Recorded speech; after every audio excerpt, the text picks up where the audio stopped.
دو ایسے لوگوں سے میری ملاقات ہوئی جو اپنی آنکھوں کی تکلیف کو لے کر کے پریشان تھے۔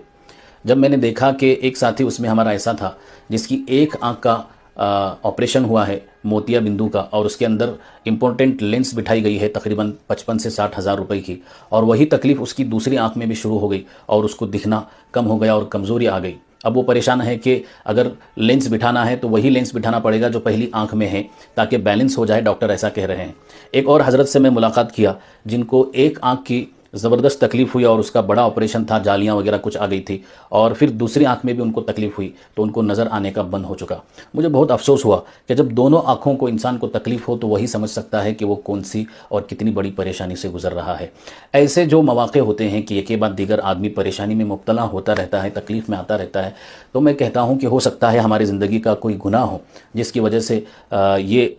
یہ تکلیف ہمیں آ رہی ہے، یا پھر اگر کوئی گناہ نہیں ہے تو یہ یقیناً اللہ کی آزمائش ہو سکتی ہے جس میں سے آپ کو صبر کرتے ہوئے باہر نکلنا ہے۔ سب سے پہلے یہ بات یاد رکھیں کہ ایسے موقع پر جس کسی کو بھی تکلیف ہوتی ہے تو وہ درود شریف کی کثرت کریں، جتنا ہو سکتا ہے اتنا درود شریف پڑھیں، اسی کے ساتھ ساتھ استغفار کی کثرت کریں۔ اور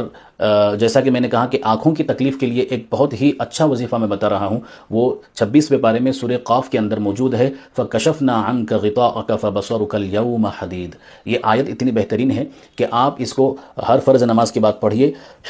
اس طریقے سے دم کیجئے اور پھر آنکھوں کے اوپر اپنے پھیر لیجئے، اور زمزم کے پانی کے اوپر بھی پڑھ کر کے دم کر کے 1 2 3 قطرے جو ہے اپنے آنکھوں میں پہنچائیے۔ انشاءاللہ اللہ کی ذات سے پوری امید ہے کہ آنکھوں کی روشنی تیز ہوگی، تکلیف کم ہوگی۔ اللہ مجھے اور آپ کو عمل کی توفیق عطا فرمائے، مجھے بھی اپنی دعاؤں میں یاد رکھیں۔ السلام علیکم۔